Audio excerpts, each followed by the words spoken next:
একজন বাবা যখন ঘরে বসে কথা বলেন, কথা এখন স্যাটেলাইটের মাধ্যমে, মোবাইলের মাধ্যমে বলা হয়, বন্ধু বান্ধবের সাথে কথা বলা হয়, ব্যবসায়িক পার্টনারের সাথে কথা বলা হয়, পাওনাদারের সাথে কথা বলা হয়। ঘরের মধ্যে বসে থেকে যখন বাবা বলে আমি ঘরে নাই, পাওনাদারের পাওনার ভয়ে যখন বলে আমি তো এখন এলাকায় নাই, আমি এখন ঢাকা, তখন ওই সন্তান ঘরে বসে যখন বুঝে বাবা ঘরে বসে ঢাকার কথা কেন বলছি। কোন কোন সন্তান কৌতূহলবশত মাকে জিজ্ঞেস করবে, মা আব্বু এখানে বসে ঢাকার কথা কেন বলে? ওই স্ত্রীকেও হয়তো স্বামী বুঝিয়ে দিয়েছে, এই জন্য স্বামীও স্ত্রীও কনভিন্স হয়ে গেছে, এখন তিনিও বলেন চুপ থাকো, কথা বলে না। কারণ স্বামী তার স্ত্রীকে বুঝিয়েছে পাওনাদার এমন যন্ত্রণা দেয়, তাও পাওনাদারের সাথে সঠিক কথা বললে বাড়ি পর্যন্ত চলে আসতে পারে। স্বামী পাওনাদার থেকে রক্ষা পাওয়ার জন্য সর্বপ্রথম স্ত্রীকে মিথ্যুক বানায়। ফোনটা ধরে তুমি বলে দাও আমি বাসায় নাই। স্ত্রী সুন্দরভাবে বলে দেয় আপনার ভাই তো বাসায় নাই, কোথায় আছে, কখন আসবে বলে জানি না। মাও যেমন মিথ্যা বললেন, যে কোনো কারণেই বললেন, 1 নাম্বার মিথ্যা বলার কারণে আপনি কবিরা গুনাহ করলেন। 2 নাম্বার আপনার এই মিথ্যা বলার কারণে সন্তানেরা মিথ্যা শুনে শুনে আপনার কাছ থেকে মিথ্যার সবক প্রথম আপনার থেকে গ্রহণ করলো। আল্লাহ নবী বলেছেন প্রত্যেকটি সন্তান জন্মগ্রহণ করে সন্তান ফিতরাতের উপর, ইসলামের উপরে। ওই মা বাবা যা করে, মা বাবার কারণে বিভিন্ন স্বভাব বিভিন্ন ধর্মের দিকে ঝুঁকে যায়। যেই ঘরের মানুষ হিন্দু ধর্মাবলম্বী, ওই বাচ্চাটাও বুঝে না, কিছুদিন পরে ওই মা বাবা যখন মন্দিরে যায়, ওই বাচ্চাটা বুঝে মন্দির মানে হলো এই। মা বাবা মন্দিরে গিয়ে তাদের যেই ঠাকুর আছে, দেবতা আছে, ব্রাহ্মণ আছে, তাদের সামনে তারা যেমন মাথাটা নত করে সেজদা দেয়, প্রণাম করে, ওই ছোট বাচ্চাটাকেও ধাক্কা দিয়ে চেপে ধরে তাকে প্রণাম করা শিখায়। অথচ এই বাচ্চাটা প্রণাম কি জিনিস জানে না, পূজা কি জিনিস জানে না। ঠিক তেমনি ভাবে একজন মুসলমানের সন্তান যখন মসজিদে যায়, বাবা যদি নামাজ পড়ে, সন্তান বাবাকে দেখে দেখে নামাজ পড়ে। বৌদ্ধ ধর্মাবলম্বী একজন বাবা, বৌদ্ধ ধর্মাবলম্বী একজন মা, তিনিও বৌদ্ধ ধর্ম পালন করা দেখে দেখে সন্তান বৌদ্ধ ধর্ম বুঝে। হিন্দু ধর্ম, বৌদ্ধ ধর্ম, খ্রিস্ট ধর্ম, যত ধর্ম আছে সব কিছু বোঝে। ঠিক তেমনি ভাবে যেই ঘরের মা বাবা নামাজ পড়েন না কিন্তু বছর একবার উরসে যান, যেই ঘরের মা বাবা নামাজ ঠিক মতো পড়েন না, মাজারে গিয়ে মান্নত করেন, ওই সন্তানরা বুঝে আমার মা প্রতি বছর একবার ওই বাবার উরসে যায়, আমার সন্তান, আমার বাবা ওই বাবার মাজারে যায়। যে কারণে বাবা মাজারে যায়, সন্তানও মাজারে যায়, মা মাজারে যায়, সন্তানও তাদের দেখা দেখি মাজারে যায়। কারণ আপনি ভালো করে দেখবেন, যেই মা বাবা মাজারপন্থী হয়, মাজারপন্থী হওয়ার কারণে মা বাবা বুঝে এই মাজারওয়ালা অনেক গরম, এই মাজারওয়ালা অনেক কিছু দিতে পারে, তার মানে এটা হলো শিরক। কারণ পৃথিবীর মধ্যে আল্লাহ ছাড়া কোনো কিছু কেউ কাউকে কোনো দিন দিতে পারে না। এটার জন্য আপনি যেভাবেই মনে করেন না কেন, কারণ আপনার অনেক ব্যাখ্যা আছে, আপনি যেভাবেই মনে করেন না কেন, যদি মাজারওয়ালা যদি আপনাকে কিছু দিতে পারত, তাহলে পৃথিবীর মধ্যে কোনো অভাবী মানুষ থাকতো না। আপনার রোগ হলে আপনি মাজারে যান। আমি বহু মানুষকে জানি অসুস্থ হলেই পীরের দরবারে দৌড় দেয়, বলে বাবার ওখানে গেলেই রোগ ভালো হয়ে যাবে। আপনি ওখানে যাচ্ছেন, টাকা দিচ্ছেন, নজর দিচ্ছেন, হাদিয়া দিচ্ছেন, মান্নতের সমস্ত কিছু দিচ্ছেন, কিন্তু ওই বাবা ওই পীর ভালো মন্দ কি হলো সেটা বিষয় না। পীর ভালো হোক পীর মন্দ হোক, যেই হোক না কেন, আপনি বিবেক দিয়ে আপনি বুঝবেন। আপনি অসুস্থ হলে পীরের দরবারে যান, আপনি অসুস্থ হলে পীরের কাছে যান, আপনি অসুস্থ হলে মাজারে যান। কিন্তু ওই পীর সাহেবের বউ যদি অসুস্থ হয়, তাহলে সর্বপ্রথম ঢাকার বড় বড় হাসপাতালগুলোতে নিয়ে যায়। আপনার পীর সাহেব অসুস্থ, আপনার পীরের খানকা থেকে ঢাকা যায়, ঢাকা যাওয়ার পরে যখন বড় বড় হাসপাতালের ডাক্তাররা বলে দেয় আপনার অবস্থা বেশি ভালো না, এই বাংলাদেশের বহু পীরেরা আছে চিকিৎসা করার জন্য থাইল্যান্ড যান, সিঙ্গাপুর যান। এই দৃশ্যগুলো যখন দেখি, এই দৃশ্যগুলো যখন পত্রিকায় পড়ি, আর এখন তো সামাজিক যোগাযোগ মাধ্যম ফেসবুক, ইউটিউবের মধ্যে সচরাচর এটা প্রকাশ পেয়ে যায়। পীর সাহেব ঠিক চিকিৎসা করার জন্য সিঙ্গাপুর গেলেন, কিন্তু মুরিদ চিকিৎসা করা না করে পীরের বাড়ি দৌড়ায়। যেই মা বুঝেন আমার সমস্ত সমস্যাগুলো পীর সাহেব দিবেন, নির্ঘাত আপনি মনে রাখেন ওই মায়ের সন্তানও আল্লাহকে বাদ দিয়ে মাজারওয়ালার কাছে চাইবে, আর মাজারওয়ালার কাছে চাওয়াটা হলো শিরক। এই সমাজের মধ্যে আবার এক শ্রেণীর মানুষ শিরকের সাথে লিপ্ত হয়। মা বাবা এটা করে সেই জন্য পেটের মধ্যে ব্যথা, বলো অমুক জায়গায় যাও। ওই জায়গায় যাওয়ার পরে ওই মহিলা কিংবা পুরুষ পেটের মধ্যে হাত দিয়ে বলে পেটের মধ্যে তাবিজ আছে। এক সময় বৈজ্ঞানিকরা বাড়ি বাড়ি ঘুরতো, দাঁতের মধ্যে তুলা লাগায়া বড় বড় পোকা দেখাতো। ওই পোকাগুলো দেখায়া বাড়ি থেকে চাল ডাল সব কিছু নিয়ে ভাগতো। কিন্তু এখন আর বৈজ্ঞানিকদের যুগ নাই, মানুষ সচেতন। আমি যদি আপনাকে প্রশ্ন করি, এখন আপনার দাঁতে ব্যথা হলে, মাড়িতে ব্যথা হলে আপনি ডেন্টিস্টের কাছে কেন যান? কারণ আপনি বুঝেন ঠান্ডা পানি মুখে দেওয়ার পরে শিনশিন করে, গরম চা মুখে দিলে দাঁতগুলো শিনশিন করে। এবার আপনি বুঝে গেছেন আপনার দাঁত ক্ষয় হয়ে গেছে, এটাকে হয়তো ক্যাপ পরানো লাগবে, রুট ক্যানেল করা লাগবে, দাঁতের বিভিন্ন চিকিৎসা করা প্রয়োজন। কিন্তু ওই বৈজ্ঞানিক, ওই বেদের সম্প্রদায় আপনার কাছে মূর্খতার কারণে এখন থেকে 30 বছর আগে আপনার বাড়িতে এসে দাঁতের বিষ খসাই, এই খসাই সেই খসাই বলে বড় বড় পোকা দেখায়া আপনার বাড়ি থেকে অনেক মালপত্র নিয়ে গেছে।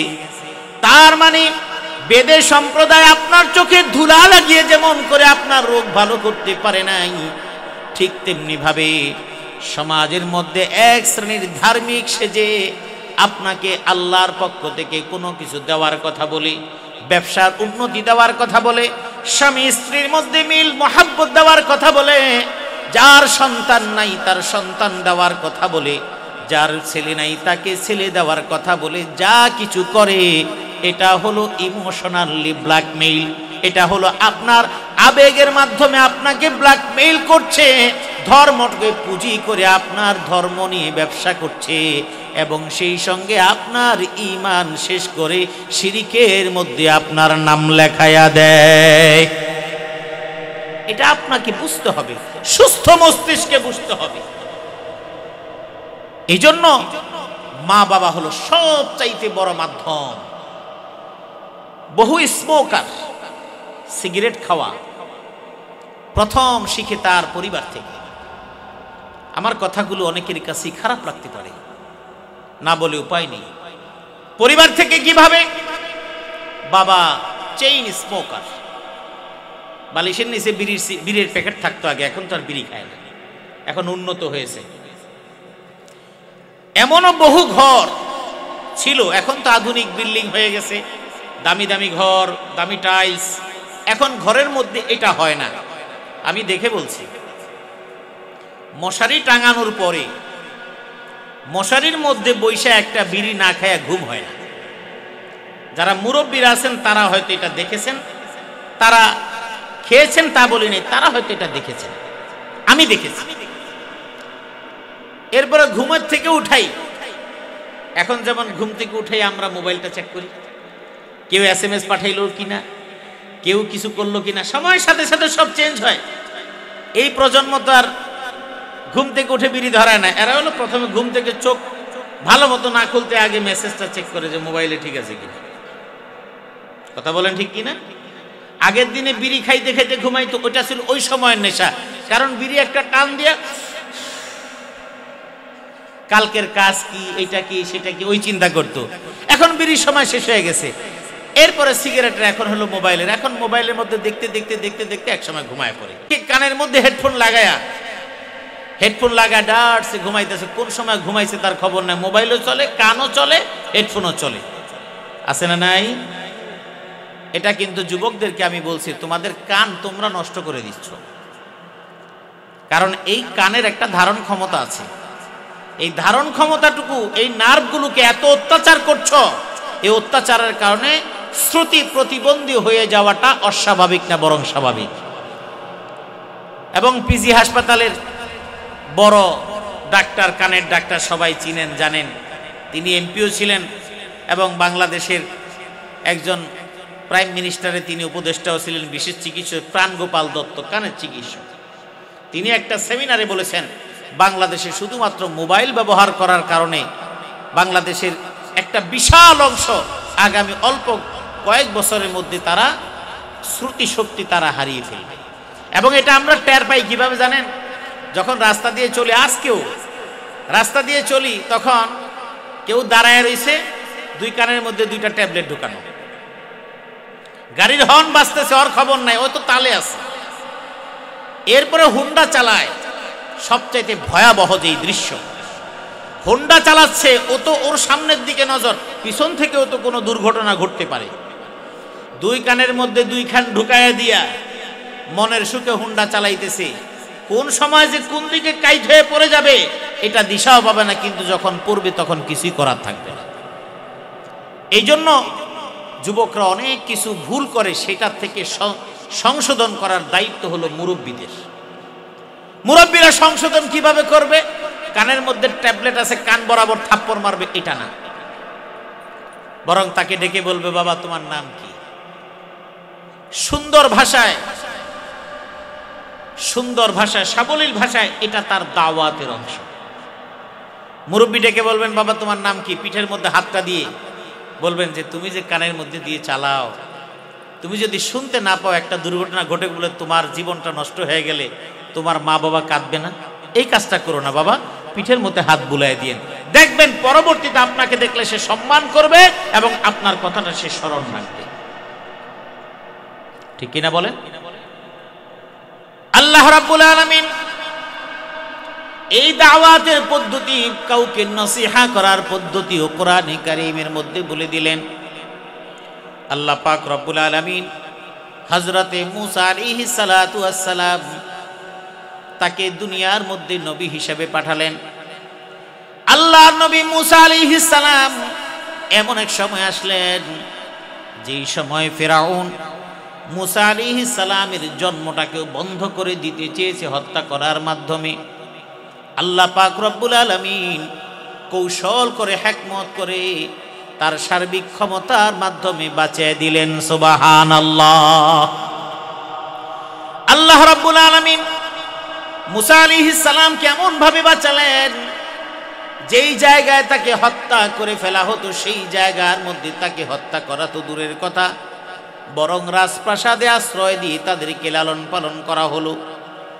ইতিহাসের দীর্ঘ পথ পরিক্রমার পরে হযরতে মূসা আলাইহিস সালাতু ওয়াস সালাম যখন পরিণত বয়সে উপনীত হয়ে গেলেন, এবার আল্লাহ পাক রব্বুল আলামিন মূসা আলাইহিস সালামকে বললেন ফিরাউনের কাছে দাওয়াত দেওয়ার জন্য। কিন্তু প্রশ্ন হলো, দাওয়াত কিভাবে দিবে? আল্লাহ পাক রব্বুল আলামিন মূসা আলাইহিস সালামকে দাওয়াতের কথা বলার পরে মূসা আলাইহিস সালাম বললেন, ওগো আল্লাহ, আমি তো কথা বলার সময় কিছুটা এলোমেলো হয়ে যায়, সুস্পষ্ট স্পষ্ট ভাষী না, বরং আমার ভাই হারুন, তার কথার মধ্যে প্রাঞ্জলতা বেশি, সে সুন্দর করে গুছিয়ে কথা বলতে পারে। ওয়া আখি হারুন হুয়া আফসাহু মিন্নি লিসানান ফাআরসিলহু মা'ই ইয়ারিদ আন ইউসাদদিকুনি ইন্নী আখাফু আন ইউকাযযিবুন। মূসা আলাইহিস সালাম বললেন, আল্লাহ, আমি তো ফিরাউনকে চিনি, ফিরাউন কত বড় নাফরমান। আমি যদি ফিরাউনকে দাওয়াত দেই, আমার কথা সে শুনবে না, বরং আমাকে মিথ্যাবাদী সাব্যস্ত করে ফেলবে। আমি হয়তো সেভাবে বলতেও পারবো না, বুঝাতেও পারবো না, কারণ যেহেতু আমার জবানের মধ্যে কিছুটা জড়তা আছে। সেই জন্য আমাকে একজন সহযোগী দিয়ে দিন। আর সহযোগী হিসেবে আমার ছোট ভাই হারুন, তিনি একজন নবী। আল্লাহ পাক রব্বুল আলামিন হারুন আলাইহিস সালামকে নবী হিসেবে পাঠিয়েছেন। মুসা আলাইহিস সালাম বললেন, ওয়া আখি হারুন হুয়া আফসাহু মিন্নি লিসানান ফাআরসিলহু মাই ইয়ারিদ আন ইউসাদ্দিকুনি ইন্নী আখাফু আন ইউকাযযিবুন। আমাকে তাকে আমার সঙ্গী করে দিন, সে আমার চাইতে সুস্পষ্ট ভাষী, সুন্দর ভাষায়, সাবলীল ভাষায় কথাগুলো বলতে পারে। আল্লাহ পাক রব্বুল আলামিনের কাছে যখন এই আরজি পেশ করলেন, আল্লাহ পাক রব্বুল আলামিন আরজি কবুল করলেন। এবার বললেন, ইযহাবা ইলা ফিরআউনা ইন্নাহু তাগা। এবার দুইজনকে সম্বোধন করে বললেন, ও মুসা, তুমি এবং তোমার ভাই তোমরা দুইজনে ফিরআউনের কাছে যাও। এখন দাওয়াত এবং এই সুন্দর কথাগুলো কিভাবে তুমি বলবা? ফাকুলা লাহু কাওলাল লাইয়িনাল লাআল্লাহু ইয়াতাযাক্কারু আও ইয়াখশা। আর সঙ্গে সঙ্গে বলে দিলেন, ফিরআউনের কাছে গিয়ে তোমরা যে দাওয়াত দিবে, তোমরা যে কথাগুলো বলবে, এই কথাগুলো মুলায়েম ভঙ্গিমায় বলবা, কোনো কর্কশ ভাষায় তোমরা বলবা না। তার মানে হলো, অনেক কঠোর মনের মানুষ যদি হয়, তার সঙ্গে যদি দিনের কথাটা সুন্দর করে বলেন, ওই সুন্দর কথাটা গ্রহণ করার তৌফিক দিবেন কি? জোরে বলেন কে? নবীকে আল্লাহ শিখায় দিচ্ছেন একজন নাফরমানের কাছে দাওয়াত দেওয়ার জন্য। বললেন, ফাকুলা লাহু কাওলাল লাইয়িনাল লাআল্লাহু ইয়াতাযাক্কারু আও ইয়াখশা। খুব মোলায়েম ভাষায় তুমি বলবা। এটা বলার দ্বারা, দাওয়াতের কথাগুলি বলার দ্বারা হতে পারে আশা করা যায় সে এটাকে স্মরণ করবে, অথবা ভয় করবে, অথবা সে মেনে নিবে, এমন একটা মানসিকতা তার মধ্যে তৈরি করে দিতে পারেন কে? সুতরাং আপনার যে যুবক সন্তানটি আপনার এলাকায় আছে, ওর কিছু ত্রুটি বিচ্যুতি দেখলে তাকে ধমক নয়, তাকে শাসানো নয়, তাকে আদর করে সামনে ডাকেন, কাছে ডাকেন, তাকে একটু বুঝিয়ে দেন। এই বুঝানোর মাধ্যমেই সে হয়তো সংশোধন হয়ে নতুনভাবে তার জীবনটাকে শুরু করতে পারবে, ঠিক কিনা? সেই সাথে মা বাবাকে দেখা উচিত। হাদিসের ভাষ্য, যেটা আজকের এই আধুনিক যুগে এসে বাংলাদেশের দুর্নীতি দমন কমিশন, মাদকদ্রব্য নিয়ন্ত্রণ অধিদপ্তর এবং টেরোরিজম যেই সেক্টরটা আছে পুলিশের, এরা সকলে যৌথ সম্মিলিতভাবে বিভিন্ন মাদক সহ বিভিন্ন সন্তানদের, যুবকদের আচার আচরণকে সংশোধন করার জন্য তারা বিভিন্ন পদক্ষেপ তারা গ্রহণ করেন এবং তারা সেখানে লিফলেট বিলি করেছেন এবং করেন। সেটা হলো প্রত্যেক মা বাবা যেন দেখে সন্তান কার সাথে মিশে কি করে। এটা আজকের আধুনিক যুগে টেরোরিজম ইউনিট তারা আপনাকে বলছে, মাদকদ্রব্য নিয়ন্ত্রণ অধিদপ্তর বলছে, আমার নবী সাইয়্যিদুল মুরসালিন 1450 বছর আগেই আপনাকে বলে দিয়েছেন, কিন্তু আপনি তা শোনেন নাই, বুঝেন নাই এবং আপনি তা মানেন নাই। সেটা কি বলেছে? আমার নবী 1450 বছর আগে বলেছেন, প্রত্যেক মা বাবার দেখা উচিত, ফালয়ানজুর আহাদুকুম ইলা মান ইউখালিল। তোমার সন্তান, তোমার ছেলে, তোমার মেয়ে কাকে বান্ধবী বানিয়েছে, তোমার ছেলে কাকে বন্ধু বানিয়েছে, তার দিকে তুমি খেয়াল রাখো। কারণ কি? বন্ধুর আসর বন্ধুর উপরে পড়ে। আল রাসূলের একটা হাদিস, মানুষের স্বভাব এবং চরিত্রের মধ্যে প্রভাবটা সবচেয়ে বেশি প্রভাব পড়ে কার?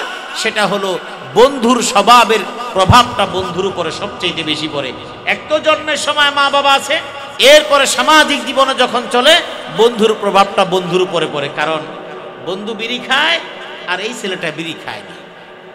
বিড়িখোরের সাথে সপ্তাহ 10 দিন থাকতে থাকতে প্রথমে দেখবেন সে খায় না, দ্বিতীয় দিন তৃতীয় দিন বলে এক টান দে, সমস্যা নাই, কাশতে কাশতে শেষ। 3-4 দিন পরে টান দিলে এখন আর কাশি আসে না। 5 দিন পরে ওরা আর সাথে হয় না, বরং বলে দে আমি একটা টান দিই। তখন বন্ধুরা খুব আনন্দ করে, বাহ, ও এখন তো আমাদের মতো মডার্ন হয়ে গেছে। আর প্রথম বলছে কি, ও তুমি ফিডার খাও, তুমি ফিডার খাও, কারণ সেই দিন কাশি দিয়েছে। এখন 2-3 দিন খাওয়ার পর এখন আর কাশি দেয় না। বন্ধুরাও বুঝে নিয়েছে ও আমাদের সাথে চলার মতো উপযুক্ত হয়ে গেছে, আর এই ছেলেটাও প্রথম মনে করেছে ওদের সাথে আমি চলতে অনুপযুক্ত, এখন আমি তাদের সাথে চলতে চাই।